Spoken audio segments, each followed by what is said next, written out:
berjumpa lagi di Reborn Podcast Station atau Repost. Oke, di episode kali ini aku nggak sendirian.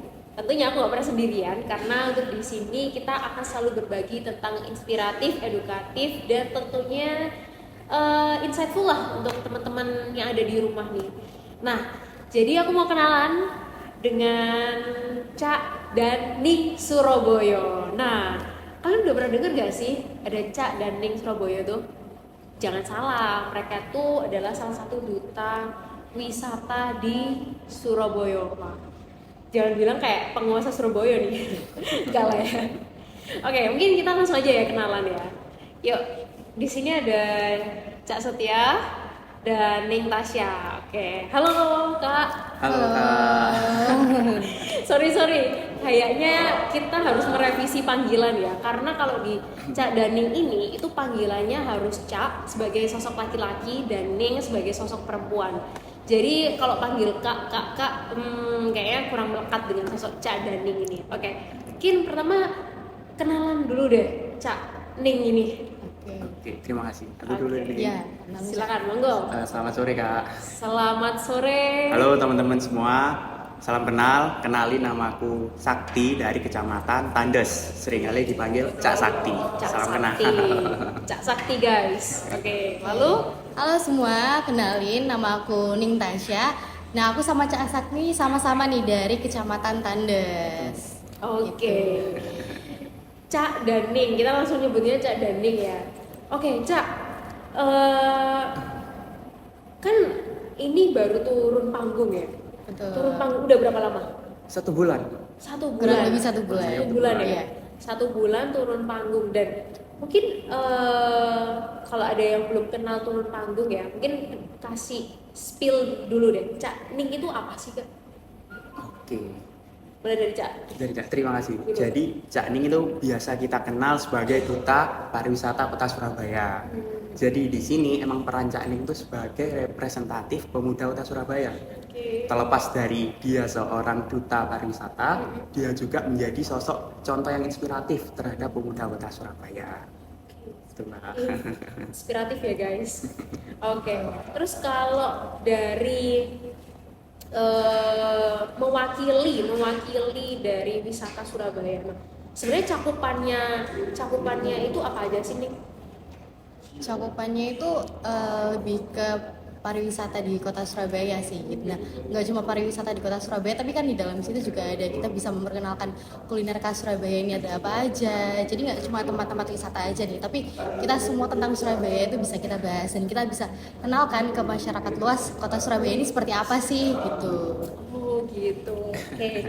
Kalian kalau kepo di mana tempat nongkis Surabaya yang kece, bisa tanya ke Cak Ning ya. Boleh. Bisa. Dibagi. Gitu. Terus untuk selama tugas berarti itu dalam kurun waktu satu periode itu berapa lama? 1 tahun masa bakti pasca turun panggung.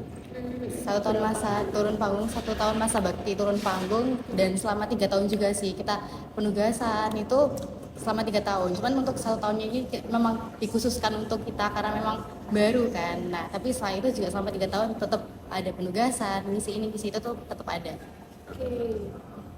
3 tahun ya. 3 Iya. tahun. Kurun waktu yang lama loh ya. Iya. Dan berarti visi misinya untuk dari peran sosok Cak dan Ning ini di Surabaya apa aja sih? Mungkin dari Cak dulu deh boleh. Untuk saya sendiri pribadi tuh emang lebih kepingin eksplorasi tentang kota Surabaya. Dengan posisi saya ini sebagai pemuda kota Surabaya, Oke. sangat sayang rasanya jika kita tidak memaksimalkan potensi. Melalui Cak Daring Surabaya itu tepat menjadi sarana eksplorasi kita, mengenalkan budaya, pariwisata, kuliner seputar kota Surabaya. Tidak hanya itu, kita juga ingin menjadi kayak pionir kepada pemuda-pemudi itu agar lebih tahu tentang kota Surabaya, bagaimana budayanya dan apa aja sih wisata di dalam kota Surabaya. Biar hilang nih stigma Surabaya hanya ada mall-mall aja. Gitu. Iya ya. Biar wisatanya juga cuman ke mall ya. Jadi kalau dari itu kan dari sisi pribadi. Nah, untuk visi misinya ingin Surabaya mau dibawa kemana sih? Nah, kayak gitu gimana nih? Kalau dibawa kemana ya, lebih tepatnya tuh kayak lebih mengenalkan Surabaya di mata orang luar, nggak cuma dari wisatawan lokal tapi juga wisatawan mancanegara. Jadi kita bisa mengenalkan seputar Surabaya itu nggak cuma dari wisatawan lokal tapi juga di mancanegara juga. Jadi orang-orang luar pun juga tahu Surabaya itu punya apa sih, selain punya mall terbesar di Indonesia, cuman di dalam Surabaya itu juga banyak loh tempat-tempat bersejarah, tempat yang punya sisi nilai di dalamnya seperti itu. Oke, I see. Berarti emang visi misinya memperkenalkan dalam banget tentang Surabaya ya. Oke. Terus seberapa jauh ini? Se-Surabaya apa sih kalian? Waduh, Surabaya apa Ya, sih? se-Surabaya apa sih kalian? Nah, kalau misalkan disuruh mention satu tempat yang kayaknya ini harus diketahui sama orang, dan yang ingin kalian sampaikan, yang ingin kalian kasih tahu, tempat mana Surabaya yang belum dieksplorasi dan ingin kalian show up. Kalau aku tuh lebih ke kayak tempat wisatanya gitu kan. Nah, aku paling suka banget itu di wisata Perahu Kalimas yang baru Kenapa tuh? dibuka tahun lalu, karena kayaknya di Indonesia lain, di kota lain itu nggak ada eh, tempat wisata yang menyajikan kita itu naik perahu terus muter-muter nih dan melihat city life kota Surabaya. Jadi selain naik perahu kita juga bisa lihat pemandangan kota Surabaya kalau malam kayak gimana, dan itu salah satu experience yang menyenangkan banget sih buat aku. Aku pertama Serius? kali naik itu pun juga wah ternyata keren banget gitu. Jadi itu salah satu mungkin rekomendasi ya buat temen-temen yang lihat itu bisa nyoba wisata Perahu Kalimas itu. Iya sih, boleh. Kalau dari Cak apa? Untuk aku sendiri nih kepingin ini mengangkat atau meningkatkan eksistensi kampung wisata di kota Surabaya. Soalnya banyak kita tuh tidak tahu ada apa aja sih kampung-kampung yang dapat dikunjungi sekaligus menjadi destinasi wisata di dalam kota Surabaya. Contoh yang bisa kita ketahui kampung Ampel, terus kampung Cina Kia, Oke. terus kampung Herbal itu ada, terus di daerah barat ini kampung Jepang, terus kampung Ketandan dan kampung Maspati, dan banyak lagi kampung-kampung wisata yang dapat dikunjungi oleh para wisatawan. Jadi emang biar kita nggak hanya tahu wisata-wisata yang telah terdirikan, namun ada wisata yang belum eksis dan kita perlu kulik, kita bantu promosi agar menarik perhatian dari para wisatawan. Oke, ya seperti itu. Dan di balik itu semua, kayaknya aku pernah baca artikel review-review, termasuk dari baju kalian itu kan juga ada yang merepresentasikan wilayah-wilayah Surabaya. Bintangnya ada kan Iya nggak sih? Ya, di Lego Sparkling Logo Surabaya. Oke. Dan ini mungkin kebetulan nggak pakai baju kebesaran ya, kan baju kebesaran itu ya, bukan baju kedodoran, no. Tapi baju agung lah. Betul. Nah, jadi bisa jelasin sih filosofinya dari baju agung itu sampai dekat dengan Surabaya. Mulai dari mana ya? Mulai dari bajunya Cak dulu boleh. Cak dulu. Oke, dari Cak dulu. Jadi Cak dulu itu ada beberapa stylean yang wajib kita pakai sewaktu bertugas memakai baju kebesaran. Mulai dari yang atas itu yang di kepala namanya udeng. Udeng itu motif batik namanya udeng poncol. Terus turun lagi itu baju beskap, namanya itu baju beskap, warnanya itu warna gading, putih gading. Nah itu dilengkapi dengan dua kancing yang di atas, itu menandakan dua kalimat syahadat. Tuh, 5 kancing di bawah, ini totalnya 5, menandakan rukun Islam. Terus di bagian lengan ada 6 kancing, 3 kanan 3 kiri, menandakan rukun Islam, rukun iman. Lalu turun ke bawah kita ada namanya ini apa? Jari. Itu bermotif flora. Motifnya sendiri ada 3. Varikesit, ringgit, sama geringsing. Nah itu motif batik, dan yang terakhir ditutup dengan trompa. Dan di sini tadi ada 2 kelewatan. Yang pertama sapu tangan warna merah sama kuku macan. Seperti itu. Oke, itu ya sudah Iya, itu tahu untuk ya. Cak. Verified. Jadi selalu Cak Ning yang sudah verified, udah hafal semuanya guys tentang busana dari ujung kepala sampai dari alasnya. Kalau dari Ning Nah, kalau dari Ning kan Ning itu ada yang pakai hijab sama yang non hijab. Nah, untuk dari atas mungkin ya. Nah, itu pakai kerudung renda. Kerudung renda itu melambangkan seorang gadis yang pergi mengaji. Jadi kerudungnya gadis mengaji. Nah, untuk bajunya, kebayanya itu ada 5 warna. Ada pink, orange, kuning, hijau, sama biru. Nah, itu melambangkan wilayah-wilayah yang ada di Surabaya. Oke, nih wilayah-wilayahnya perlu dicatat. Apa aja tuh nih? Nah, ada orange itu dari Surabaya Barat. Oh, oke. Lalu biru itu dari Surabaya Utara. Lalu hijau itu Surabaya. Sebenarnya warna-warnanya itu nggak sama persis sama yang di Surabaya Sparking, cuma ada yang diganti gitu. Oke. Ada beberapa. Nah, terus lanjut di aksesorisnya. Kalau Ning yang nggak pakai hijab, itu ada tusuk konde. Ada satu tusuk konde, itu melambangkan kesetiaan. Lalu untuk Ning yang nggak pakai hijab itu juga pakai anting gonjreng. Jadi antingnya itu panjang gitu. Nah, untuk yang berhijab itu warna hijabnya disesuaikan warna baju gitu. Nah, turun ke aksesoris yang ada di baju itu ada peniti tubuh sekeret. Jadi peniti yang bentuk S di sini. Itu melambangkan kota Surabaya.